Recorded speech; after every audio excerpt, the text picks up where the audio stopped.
Convido a todos os irmãos para que em pé leiamos a palavra de Deus. Leremos apenas 2 versículos. Na carta de Tiago, capítulo 5, versículo 19 e 20.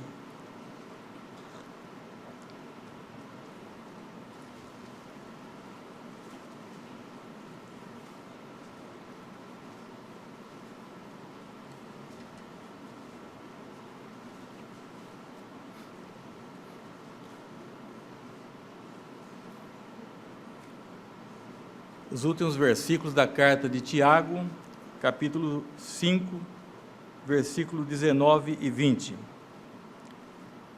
Meus irmãos, se algum entre vós se desviar da verdade e alguém o converter, saiba que aquele que converte o pecador do seu caminho errado, salvará da morte a alma dele e cobrirá multidão de pecados. Podeis assentar-vos.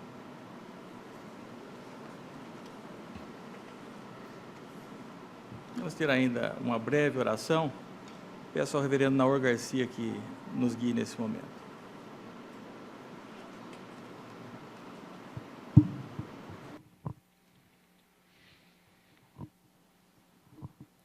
Senhor Deus e Pai, rogamos-te a bênção de nesta hora, os nossos corações estarem preparados, abertos pela presença do Teu Espírito Santo neles, para recebermos o Teu recado. Abençoa todos aqueles que aqui se encontram nesta noite, para que a Tua palavra possa ter guarida em cada coração e produzir os frutos necessários. E ao Teu servo, que será um instrumento nas Tuas mãos, cobre-o com a Tua graça, com a Tua misericórdia, para que ele seja usado por Ti neste ministério sagrado. Oramos em nome de Jesus. Amém. Meus irmãos, a epístola de Tiago é uma epístola eminentemente prática. E a forma como ela está concluída aqui, nós podemos dizer também semelhante a nosso Senhor Jesus Cristo, que foi muito prático e pregou o sermão chamado Sermão do Monte. Aqui nós encontramos as verdades desse texto essenciais, os 3 pontos. Se algum dentre vós se desviar da verdade. Hoje é um dia muito importante quando pessoas abraçam a verdade do Evangelho, mas há uma possibilidade da pessoa se desviar da verdade. E se alguém entre vós se desviar da verdade. Diz o segundo ponto, e alguém o converter, sabei que aquele que o converte, o pecador do seu caminho errado, ele vai salvar da morte a sua alma e cobrirá uma multidão de pecados. Aqui nós temos um caso típico de um desvio, de alguém que se torna apóstata da igreja visível, e de se algum entre vós, refere-se a alguém que havia professado a fé, alguém que durante algum tempo havia caminhado juntamente com seus irmãos, mas em determinado momento se desvia da verdade. Diz assim que essa pessoa agora precisa ser convertida. E aquele que o converte, ele vai livrar a sua alma da morte e vai também cobrir uma multidão de pecados. Nós sabemos que a pessoa que se desvia, ela tem certas características, às vezes não são tão gritantes. William Barclay, no seu comentário de Daily Study Bible, que são 17 volumes, ele conta ali uma história sobre uma ilustração, que já até falei desse púlpito em outra oportunidade, sobre alguém que procurava retratar do quadro, pintar no quadro da ceia, os 12 apóstolos. E faltava um, cujo semblante pudesse ilustrar mais a pessoa de Judas Iscariotes. E faltava tão somente essa pessoa. E ele vai e encontra um jovem e diz: essa pessoa é perfeita. Talvez pela seu semblante, alguma coisa denotava realmente uma pessoa decaída. E quando ele foi falar com o jovem se ele pudesse servir, né, para esse mistério, o jovem disse: não, você já me pintou. Falou: mas como? Falou: você me pintou como Jesus. Então, houve aí uma mudança drástica. A mesma pessoa que naquele quadro, naquela tela, tinha sido retratada como Jesus, o pintor agora encontra um jovem cujo semblante agora estava mais adequado para a figura de Judas Iscariotes, a respeito do qual todos nós sabemos a sua triste história. Eu não creio que seja somente, às vezes, uma decadência a tal ponto que possa se exteriorizar fisicamente, mas a decadência pode ocorrer em várias outras áreas. Quando a pessoa já não tem prazer na leitura da Bíblia, na oração, de se congregar, quando ele despreza a mesa do Senhor, então ele vai realmente numa decadência e acaba se realmente desviando da verdade, né? Acaba se desviando da verdade. Aliás, para muitos hoje a verdade não tem a importância que deveria ter. Como homens do passado que morreram, que foram encarcerados, queimados, hoje qual doutrina, qual verdade poderia ser tão importante para a igreja de hoje ou para todos nós? Aliás, existe até aqueles que pensam, que acham que aqueles que estão pensando um pouco diferente hoje, né, têm uma mente aberta, que são os luminares do pensamento, que têm uma visão diferente. Meus irmãos, se essa visão não é calcada na palavra de Deus, ele é tido, na verdade, como um apóstata, alguém que precisa de conversão, não importando realmente a sua titularidade, os seus graus acadêmicos.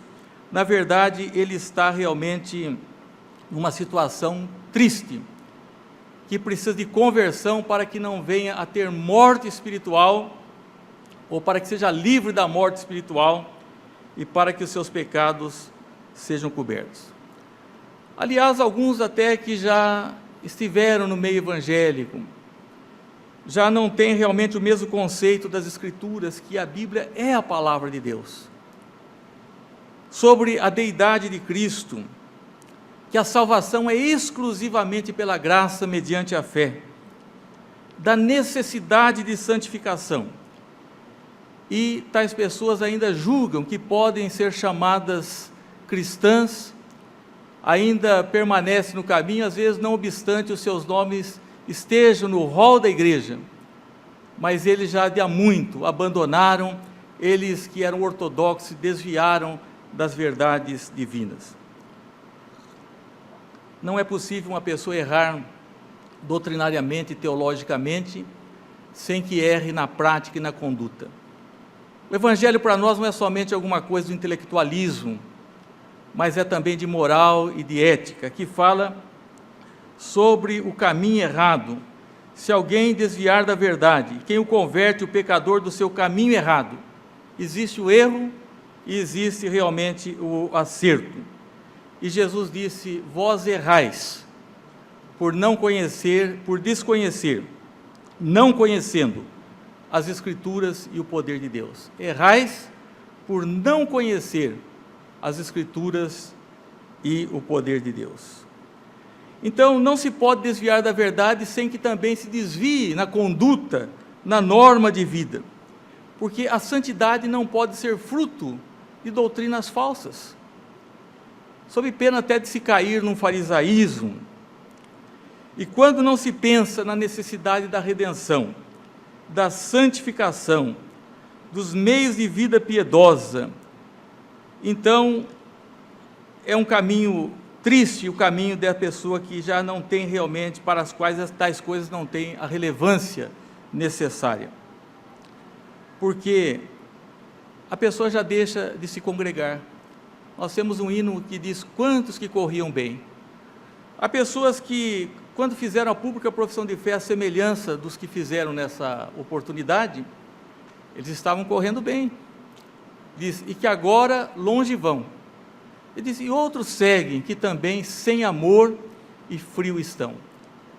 Deus quer que tenhamos um amor fervente pela pessoa de Cristo, pela sua obra, pela sua igreja, e principalmente as pessoas que desprezam a mesa do Senhor,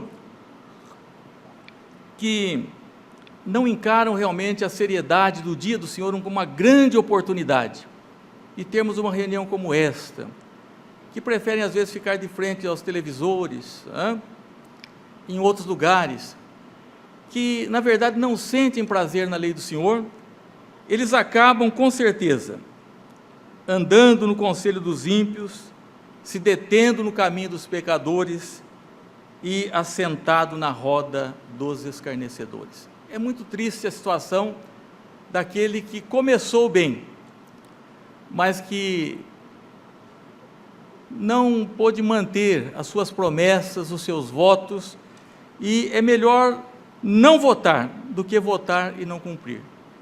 Nós tivemos a oportunidade na nossa classe de doutrina de falar para essas pessoas que pensem bem no ato que deverão praticar diante de Deus e da igreja, antes de realmente assumir.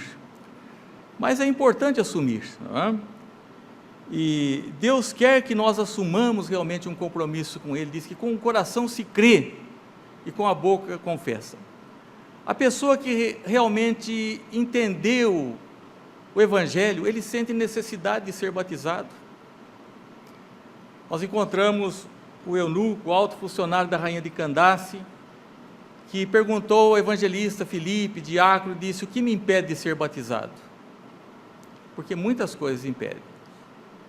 Há muitos, porque não têm coragem de confessar a Cristo diante dos homens. Tem coragem de confessar outras coisas, as suas predileções, as coisas que realmente apreciam nesse mundo, mas eles não apreciam a pessoa e a obra de Jesus Cristo. Nunca mais vai haver nada mais importante do que a vinda de Cristo a este mundo e o que Ele realizou, a sua obra perfeita em nosso favor. Então, a pessoa que erra doutrinariamente, que não conhece a verdade, ou que não é instruída na verdade, se não for naquelas coisas básicas, nem sequer pode participar da mesa do Senhor, porque não sabe discernir o corpo e o sangue do Senhor. As pessoas que erram doutrinariamente acabam com certeza errando também na vida, na conduta, e isso aqui é chamado de caminho errado. Sabei que aquele que converte o pecador do seu caminho errado. Há muita gente seguindo num caminho errado. E por que querem seguir esse caminho? Porque desejam seguir esse caminho. Então, é necessário que haja uma restauração dessas pessoas, para que o desviado volte a pensar retamente na palavra de Deus, para que ele possa emendar os seus caminhos. E às vezes acontece, inclusive, de haver uma necessidade de disciplina na vida da igreja. Eu conheci casos de disciplina que se tornaram mais graves, porque a falta de uma pessoa foi publicada aos 4 ventos, às vezes não ficou restrita ao conselho da igreja, foi de boca em boca, e a pessoa sentiu-se tão indigna, e às vezes ficou tão rebelde, que ela foi até por caminhos piores. Ao invés de tentar ganhar o faltoso para o arrependimento, como Paulo ensina aos Coríntios, Paulo foi bastante incisivo num caso de disciplina, um caso grave, mas depois da segunda carta ele fala que o penitente, ele deve ser readmitido, porque basta a reprovação da maioria, para que a pessoa não tenha uma tristeza excessiva, porque senão nós corremos o risco daqueles que procuram amputar o membro enfermo, em vez de curá-lo, que querem exercer tanto a justiça, mas faltam com a misericórdia, e esse não é um ensino nem de Jesus e nem dos apóstolos. Nos dias de Tiago, haviam pessoas na igreja, que se alguém entrasse por um caminho errado, se alguém o converter, a necessidade de buscar aquelas pessoas que estão no caminho errado. E, nesse sentido, não é uma questão de tolerância, mas da necessidade de buscar a restauração. E a Bíblia diz, quem está em pé, veja que não caia. E há alguns que chegaram a professar a fé, como nós dissemos, alguns que tomavam a Santa Ceia conosco, mas eles foram enganados pela sutileza de Satanás, foram sufocados pelo cuidado do mundo. Esse mundo tem um poder de atração, de levar as pessoas distante de Deus, e essa pessoa agora, então necessita que alguém vá buscá-lo, assim como o filho pródigo. Se ele nasceu de novo, novo nascimento só ocorre uma vez, uma pessoa não nasce, nasce uma vez só, ele ainda é filho de Deus. Se ele estiver distante, ele precisa ser alcançado, assim como o filho pródigo voltou para o lar. Mas se ele não é filho de Deus, e se ele fez uma profissão de fé, como foi feita aqui hoje, que não passa de uma simulação para muitos, se não passa às vezes de um equívoco, que a pessoa praticou esse ato sem realmente pedir a graça de Deus e desejo de pertencer ao grupo dos discípulos de Cristo, nós temos também que restaurá-lo para que ele não lance mãos ímpias sobre coisas sagradas, porque não é pouca coisa nós participarmos da mesa do Senhor, não é pouca coisa a pessoa ser membro de uma igreja cristã, e nós temos que trabalhar para essas pessoas que estão desonrando a igreja, porque aqui estiveram, e a causa de Cristo. É uma grande responsabilidade. Há uma verdade aqui geral que ele diz assim, sabei. Esse sabei quer dizer, considerai, preste atenção, pondere esse fato, que aquele que converte o pecador de seu caminho errado, salvará da morte dele, a morte da sua alma, e cobrirá a multidão de pecado. O que é salvar a morte? Meus irmãos, a morte, salvar alguém da morte é uma coisa muito importante. Nós estamos vendo lá em Mariana, né, a coragem de bombeiros. Esses bombeiros são homens dignos, que muitas vezes enfrentam o fogo, a água. O nosso país precisa de pessoas dignas. Nós estamos com vergonha, meus irmãos, por falta de pessoas dignas. Existem pessoas dignas porque estão salvando vidas preciosas. E também, salvar uma pessoa do caminho errado é uma obra de muita dignidade.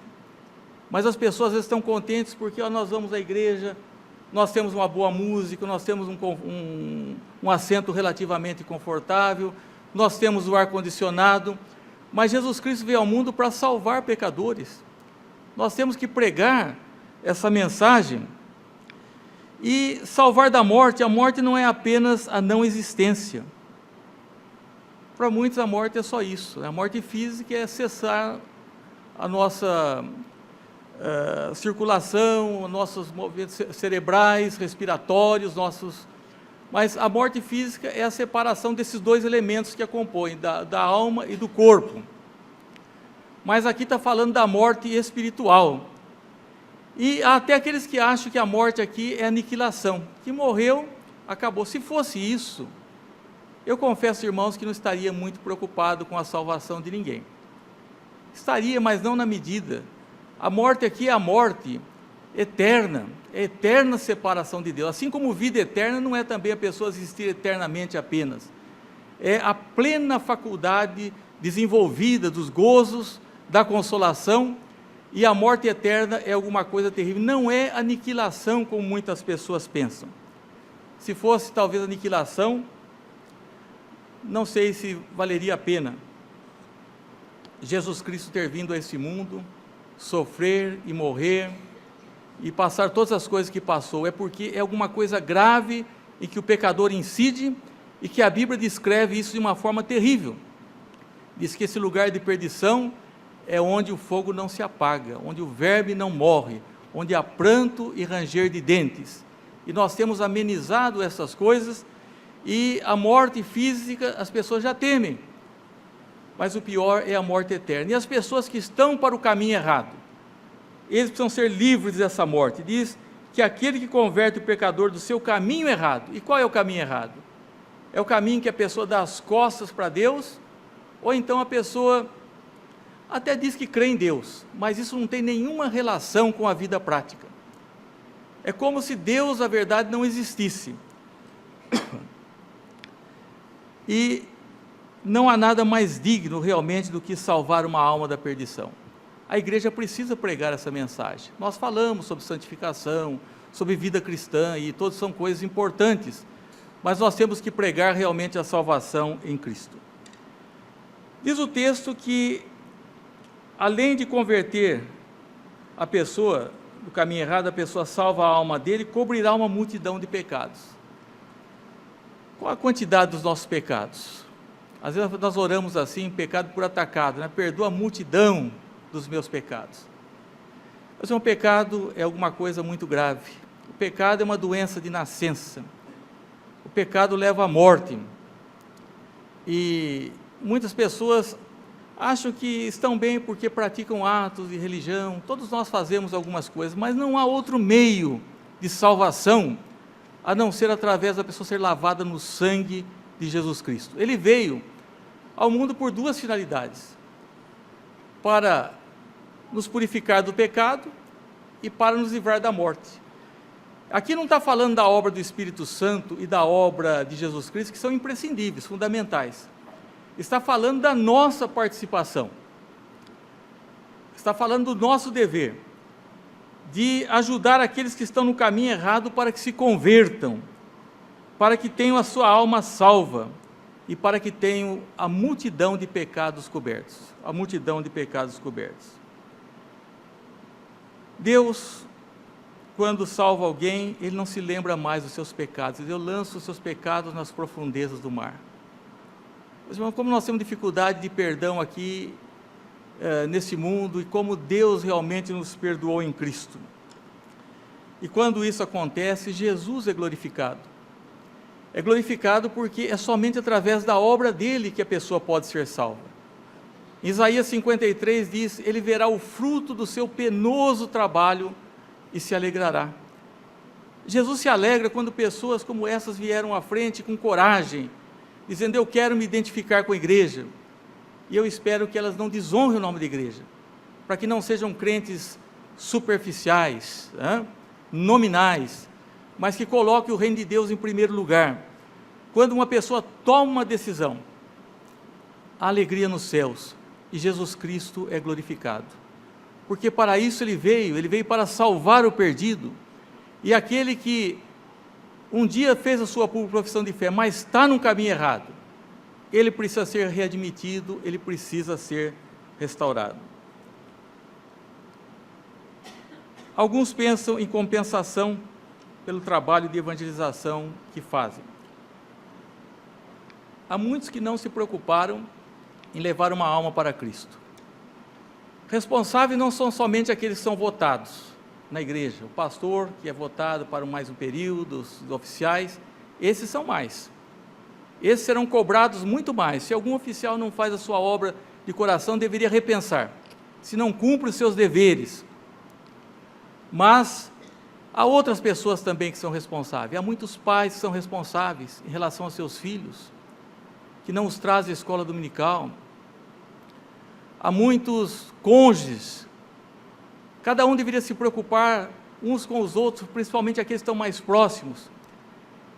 E é uma alegria realmente quando uma pessoa se salva. Alegria, como foi falado hoje, daquele que encontra a ovelha perdida. O pastor que tinha 100 ovelhas e no final agora tinha 99 e uma havia se perdido. Todos são importantes, meus irmãos, e a igreja precisa estar atenta em orar por aqueles que se desviaram da verdade, na prática e na doutrina. Às vezes até dizem que não desviaram da doutrina, mas desviaram-se também da doutrina. Não valorizam realmente a igreja de Cristo e as suas atribuições. Eu tinha um costume, um hábito antigo, que adquiri junto com um presbítero, já de saudosa memória, uma igreja que fui pastor. Nós nos reunimos domingo à noite, depois do culto, e nós ficávamos pensando quais as pessoas que faltaram. Eu não estou dizendo que os que faltam não são crentes, mas eu digo que os crentes têm prazer em congregar. O crente não fala mal da sua igreja. O crente, ele ora pela sua igreja e ajuda. Ele não fica mostrando descontentamento, lamúria. Deus não aprecia essas coisas. Às vezes, perante incrédulos, isso é um veneno para os filhos, para as crianças. Jesus olha a igreja como noiva, e eu falava hoje de manhã que a noiva, quando entra numa igreja, é o que há de mais belo. Os seus trajes, toda enfeitada. E a igreja, Cristo vê assim também. Nós não podemos denegrir a vida da igreja, nem com os nossos atos, e quando existem algumas dificuldades, nós temos que orar e nos calarmos, e pedirmos misericórdia a Deus, e se for um caso de um erro patente, nós temos que ter pessoas, como o Tiago está dizendo, que vá até aquela pessoa errada, e converta essa pessoa do seu caminho errado. Não diz que tem que ser um teólogo para fazer isso, né? Aliás, teólogos às vezes têm feito muito pouco. Não diz que tem que ser um ministro ordenado, mas esse alguém quer dizer eu, você e todos. Nós não podemos nos contentar apenas em participarmos da igreja para assistir um culto e fazermos algumas observações, mas precisamos realmente nos preocuparmos com pessoas. Nós nos preocupamos muito com coisas e nos preocupamos com coisas superficiais também. E esse hábito que eu tinha como presbítero de domingo à noite, eu falei, quem será que faltou?